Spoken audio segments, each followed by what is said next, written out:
Hello दोस्तों, आप सभी का स्वागत है आपके अपने channel Bansal study a great pace of learning में। दोस्तों, मैं योगेश आपके लिए स्टडी जीके क्लासेस कर रहा हूं और सारी क्लासेस जो अभी चल रही है पॉलिटी की चल रही है, स्टडी जीके की। उम्मीद करता हूं आप सभी को क्लासेस पसंद आ रही होंगी। ठीक है, डेली की और हर बार की तरह से मैं आपके लिए नई क्लास लेके आया हूँ और उसमें आपके आए हुए एग्जाम में आए हुए क्वेश्चन है सारे। ठीक है, देखेंगे आज के क्वेश्चन, शुरू करेंगे फिर हम आज की क्लास। और सभी दोस्त चैनल को और क्लास को शेयर कर दीजिएगा जिससे कि और भी स्टूडेंट्स क्लास से जुड़ सकें। ठीक है दोस्तों, आइए शुरू करेंगे आज की क्लास टाइम ना वेस्ट करते हुए। आज का पहला क्वेश्चन देखेंगे। आज का अपना पहला क्वेश्चन है, लोकसभा के सदस्यों के चुनाव में किस विधि का प्रयोग किया जाता है? तो लोकसभा के सदस्यों के चुनाव किस विधि का प्रयोग किया जाता है? तो ये होती है भूभागीय प्रतिनिधित्व विधि। कौन सी?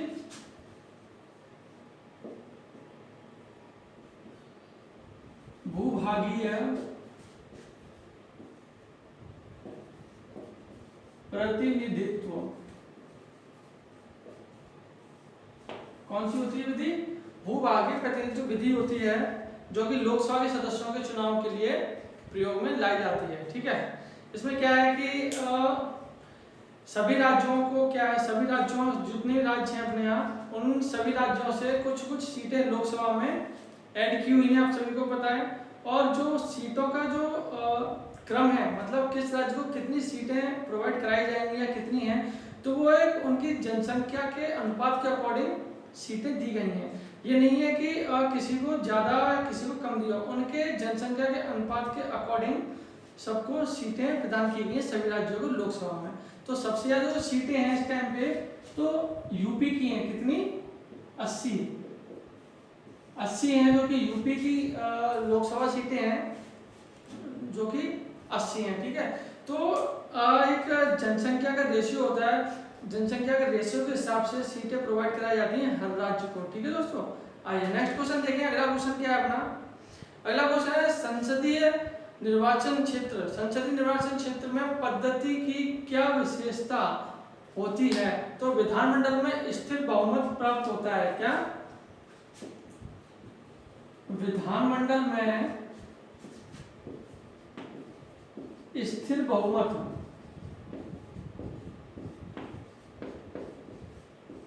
प्राप्त होना या होता है। ठीक है दोस्तों,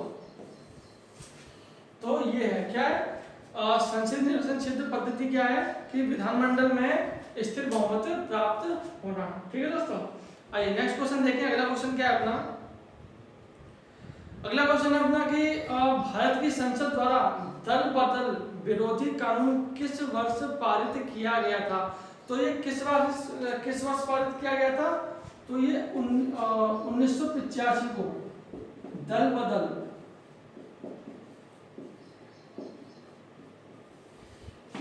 जो कानून है 1985 को 52वें कौन से 52वें संविधान संशोधन के तहत, कौन से 52वें संविधान संशोधन के तहत क्या है यह नियम, यह कानून लाया गया दल बदल विरोधी कानून।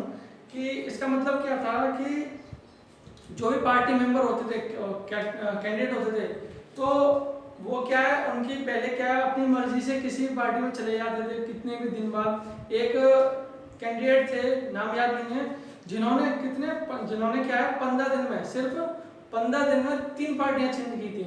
इस चीज को देखते हुए आज एक ने की है, कल और भी करेंगे। तो इस चीज को देखते हुए कानून लाया गया नया, जो जिसका नाम दिया गया दल बदल कानून। ठीक है, तो इसके तहत क्या है अब कैंडिडेट क्या है कि इतनी जल्दी एक पार्टी से दूसरी पार्टी में नहीं जा सकते हैं। जैसे कि अगर मैं बता रहा हूँ कि 15 दिन में कैंडिडेट ने 3 पार्टी चेंज की थी, अब ऐसा कोई सिस्टम नहीं है। इस चीज को रोकने के लिए, ठीक है, इस चीज को रोकने के लिए क्या है ये दल बदल कानून लाया गया, जो कि 1985 में 42वें संविधान संशोधन के तहत लाया गया। और इसमें क्या है 10वीं अनुसूची को संविधान में जोड़कर इस कानून को बनाया गया। ठीक है दोस्तों, आइए नेक्स्ट क्वेश्चन देखें। अगला क्वेश्चन क्या अपना?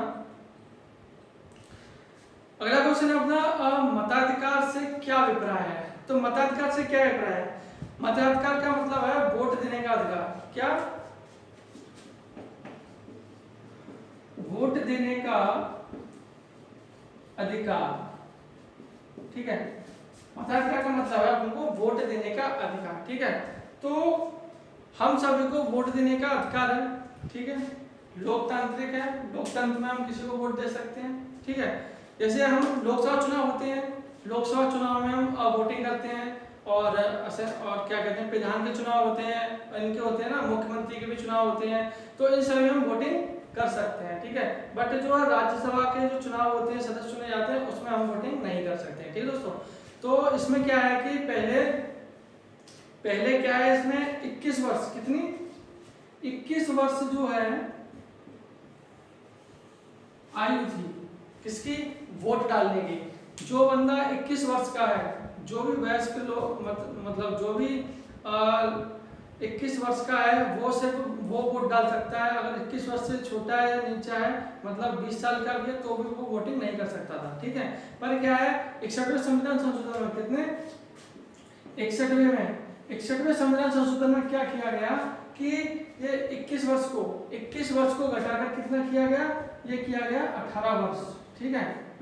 कितना कर दिया, 18 वर्ष। अब क्या है, 18 वर्ष का जो भी बच्चा है या कोई भी है जिसकी एज 18 है, जो 18 साल का है, वो सभी क्या है, अब वो वोटिंग कर सकते हैं, ठीक है। पहले क्या थी, पहले 21 थी, जिसको 61वें संविधान संशोधन के तहत कम कर दिया गया, फिर कर दिया गया 18 वर्ष। 18 वर्ष का कोई भी वोट डालने का अधिकार रखता है, ठीक है दोस्तों। ठीक है, नेक्स्ट क्वेश्चन देखें। अगला क्वेश्चन क्या है अपना,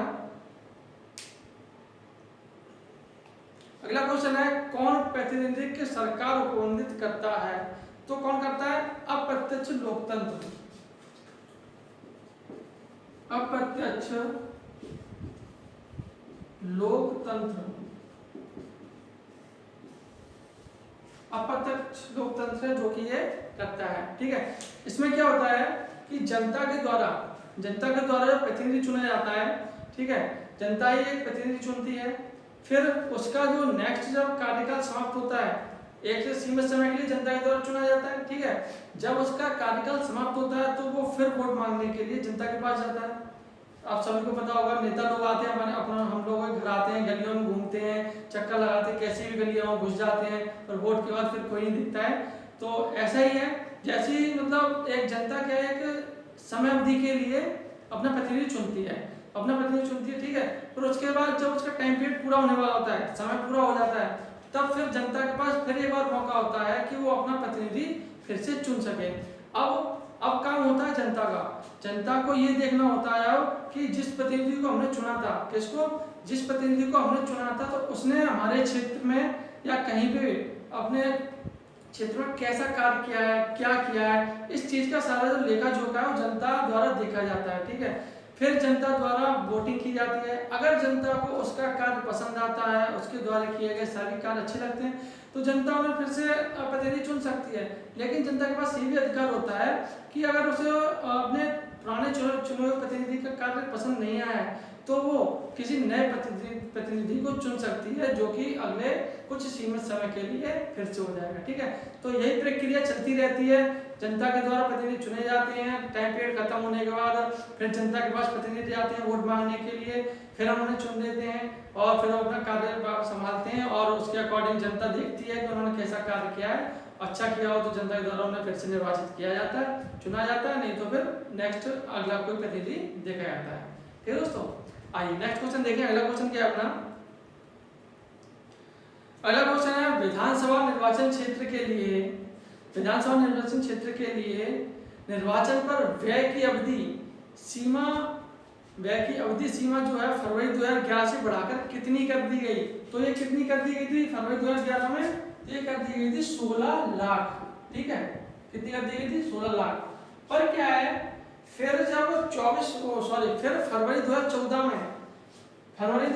में इसे फिर बढ़ाया गया।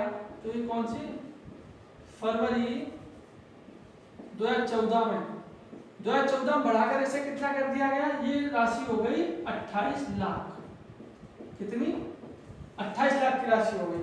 2011 फरवरी 2011 में 16 लाख थी, और फरवरी 2014 में कितनी हो गई, 28 लाख, ठीक है। और फिर क्या है, संविधान एक संशोधन किया गया 1961, ये था अपना चुनाव संचालन नियम, ये अपना चुनाव संचालन नियम। चुनाव संचालन नियम के अकॉर्डिंग क्या हुआ, नियम नंबर 90, जो ये नियम नंबर 90 है, इसे क्या है 28 फरवरी, कब 28 फरवरी 2014 को इस वाले नियम के अकॉर्डिंग संशोधित किया गया। फिर इसके बाद क्या किया, जो व्यय की राशि थी चुनाव में, निर्वाचन के क्षेत्र में, तो उस व्यय की राशि को बढ़ा दिया गया, बढ़ाकर कितनी कर दिया गया 70 लाख। अब क्या है कि 70 लाख जो है लोग अपने चुनावी खर्चे कर सकते हैं, ठीक है। इससे पहले क्या थी, इससे पहले लोकसभा की व्यय की राशि जो थी 40 लाख थी, ठीक है, और विधानमंडल की थी 16 लाख, ठीक है। बाद में कितनी कर दी गई 70 लाख रुपए, ठीक है दोस्तों, ठीक है।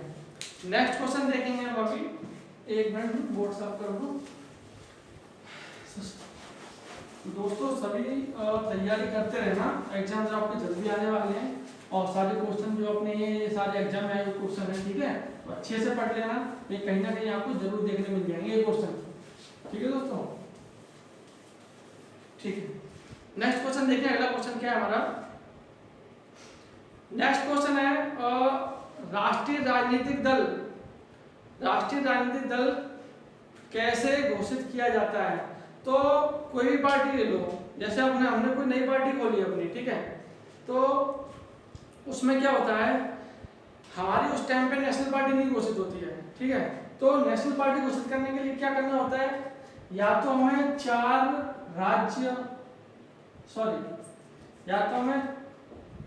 या उससे अधिक राज्य, कितने, उससे अधिक राज्य में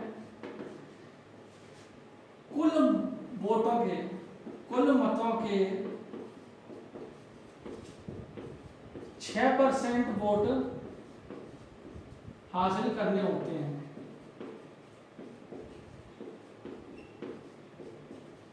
कितने, 6%। तो इसका क्या मतलब है, हमारी पार्टी राष्ट्रीय पार्टी कब बन सकती है, जब हम 4 या 4 से अधिक राज्यों में कुल पड़े वोटों के 6% वोट अगर हम हासिल करते हैं, तो हमारी जो पार्टी वो राष्ट्रीय पार्टी घोषित कर दी जाएगी।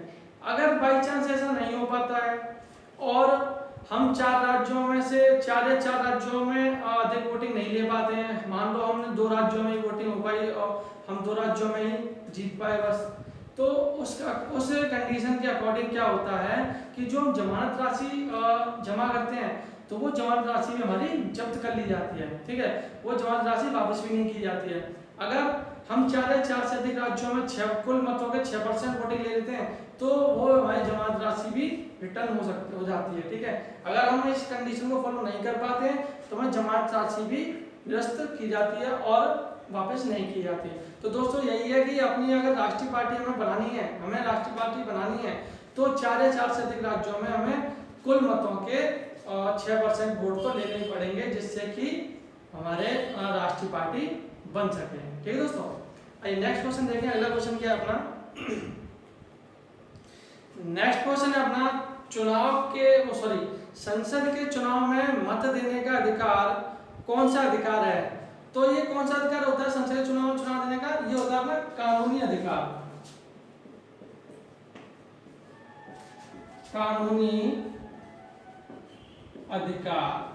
ठीक है दोस्तों, ये अपना जो है कानूनी अधिकार होता है, ठीक है, संसद के चुनाव में वोट देने का या मत करने का, ठीक है।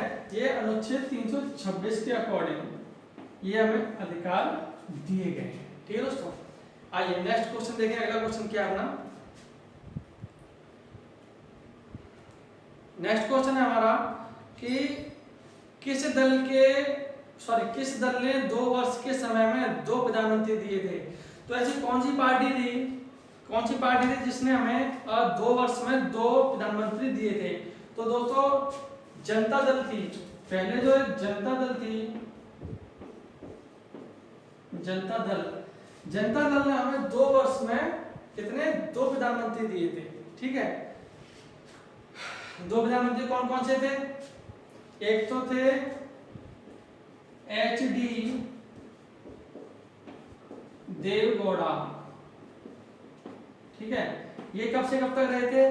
तो ये अपने रहे थे 1996 से 1997 तक। कब से कब तक? HD देवगौड़ा थे जो कि 1996 से 1997 तक रहे थे। और एक थे